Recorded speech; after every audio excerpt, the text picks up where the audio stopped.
Obrigada. Obrigada a todos. É um prazer e uma honra estar aqui. E pode parecer estranho ter uma médica, mas para mim, né, médica no meio dos advogados, mas para mim, eu tenho mais advogados do que médicos na minha equipe. E é uma equipe que hoje tem 50 pessoas, em 2 países diferentes. Então, eu estou muito confortável porque eu acredito que o advogado faz parte da equipe multidisciplinar do médico. E além da minha atuação como médica, também trabalho com educação, que vai ter a ver com o tópico que eu vou falar. Sou professora dos cursos de extensão em cannabis da Unicamp e da Unifesp, em São Paulo. E tenho um trabalho como advocacy. E Sergipe tem um lugar muito especial no meu coração. E já já vocês vão entender por quê. Eu não tinha nenhum interesse em trabalhar com cannabis. E certamente vocês também não esperam que um dia vocês vão trabalhar. Mas a demanda está crescente e cedo ou tarde a gente vai ser exposto a isso. Logo depois que eu me formei, fui para os Estados Unidos, fiquei lá quase 10 anos. E no meio desse percurso, eu fiz o meu revalida. Foi um teste muito difícil, foram muitos anos. E chegou uma hora que eu estava estudando 15 horas por dia, não conseguia comer direito, não conseguia dormir.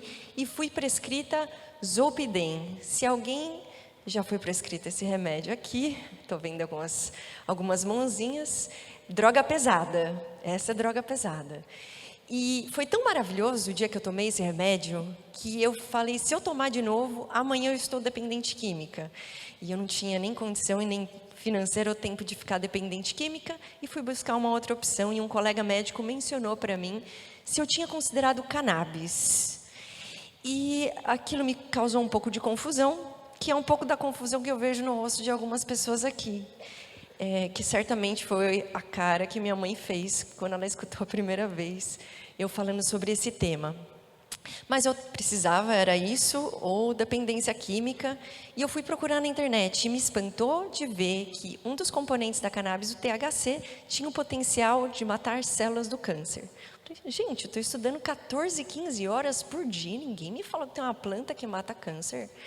E fui pesquisar, e descobri que a gente tem um sistema no nosso corpo que produz moléculas que agem praticamente de forma idêntica da planta.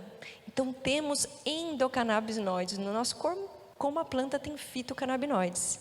Eu entendi que não tem o que não gostar da planta, está dentro da gente. Então, eu resolvi dar um próximo passo e fazer o uso dessa planta. E é por isso que eu estou aqui hoje, mudou a minha vida. Eu consegui dormir e comer o que eu não conseguia e ter qualidade de vida. E comecei a trabalhar e me dedicar a isso.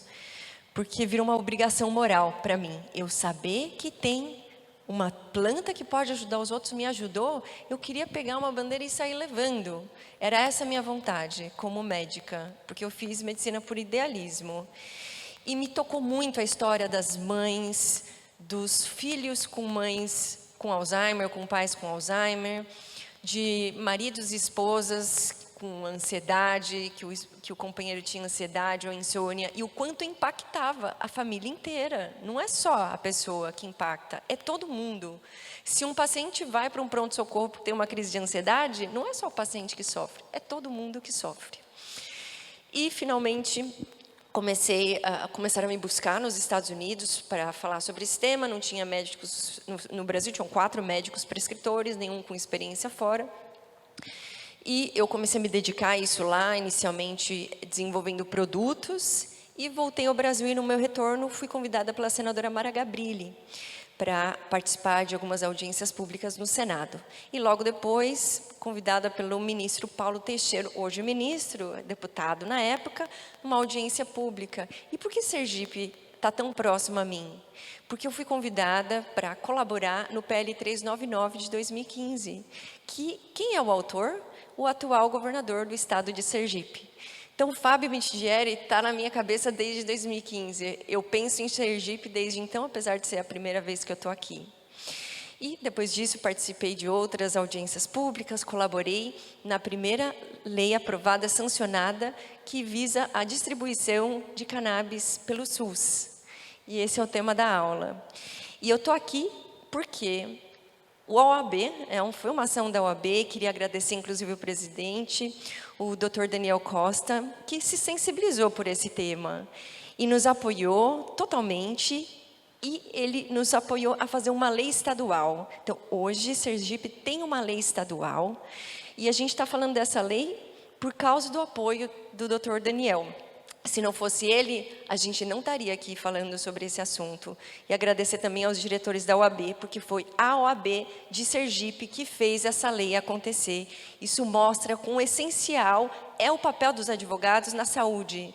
É essencial que a gente coloque esse destaque, porque não é um médico que vai fazer uma lei, que vai ajudar.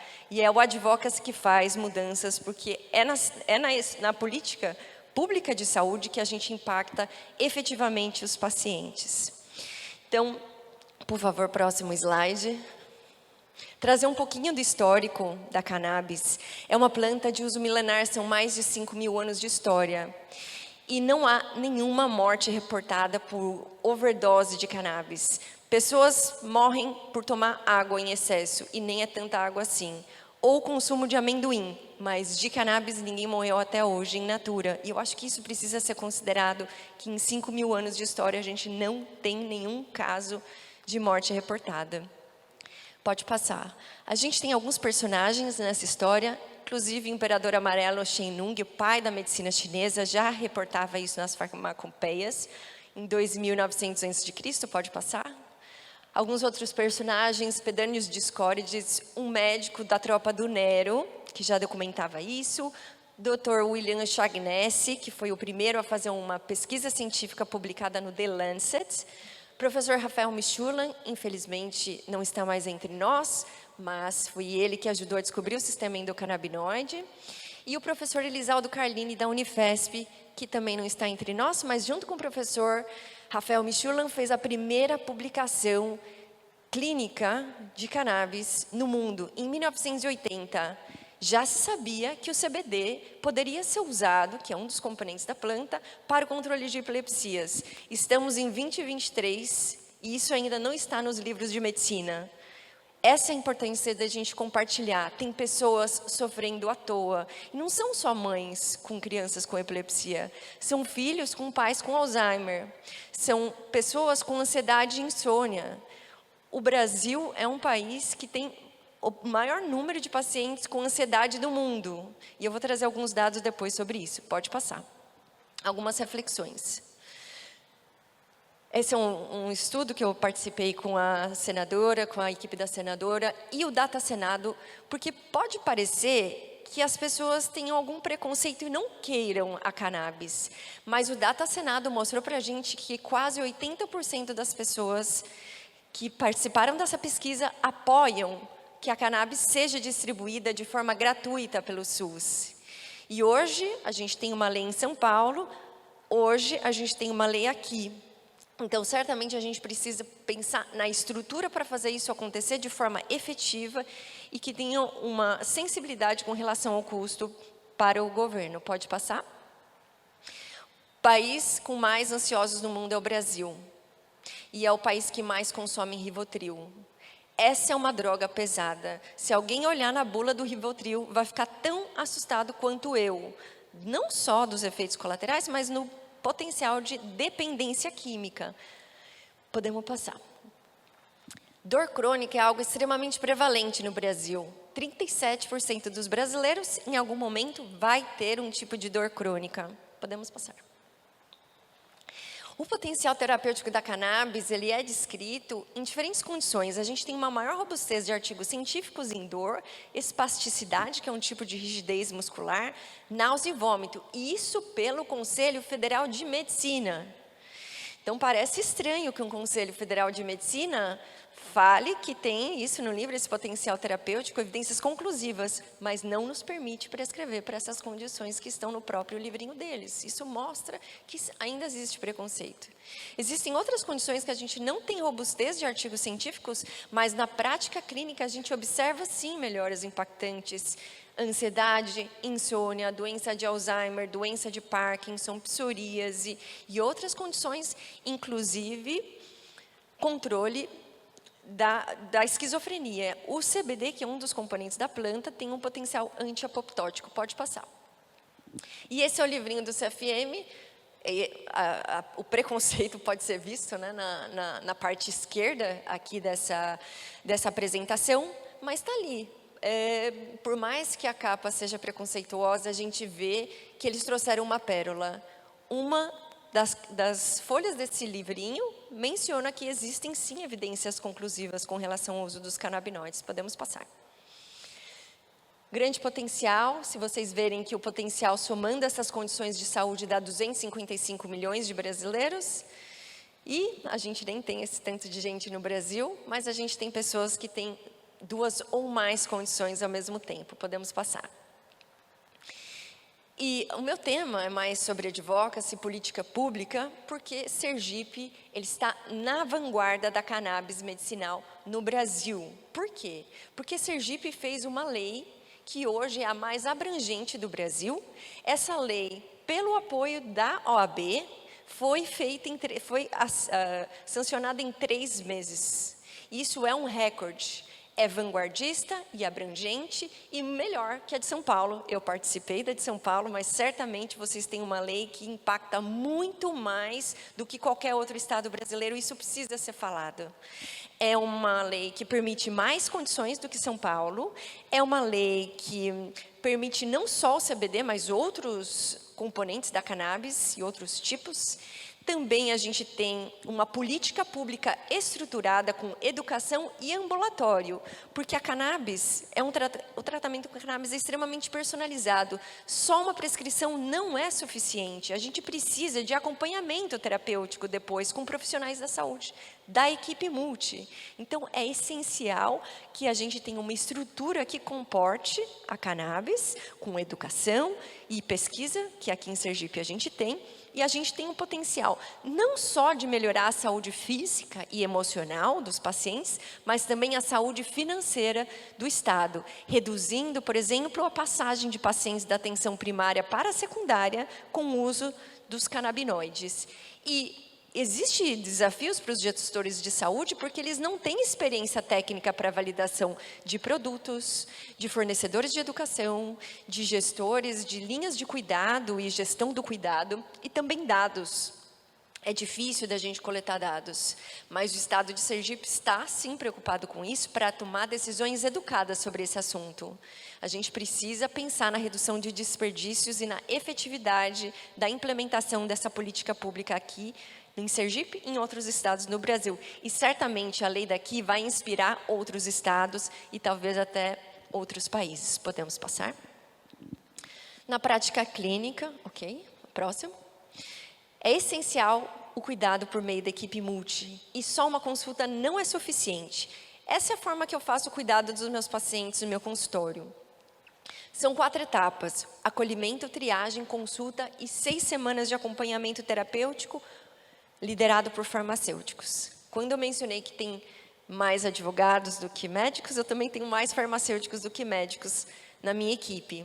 Então, é essa forma de cuidado. Claro que cada profissional vai ter a sua forma de fazer, mas essa especificidade da cannabis faz com que a gente precise adaptar a forma com que a gente cuida dos nossos pacientes. Pode passar.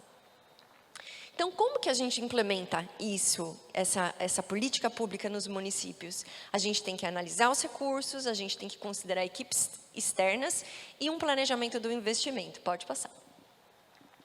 E aí, a cannabis aqui não é custo e não é despesa, é um investimento, porque a gente tem o potencial de efetivamente reduzir o custo de saúde desmamando medicamentos, porque é muito comum a gente desmamar medicamentos, e existe o potencial de reduzir a internação de pacientes, e isso é um potencial de redução de custos para o Estado.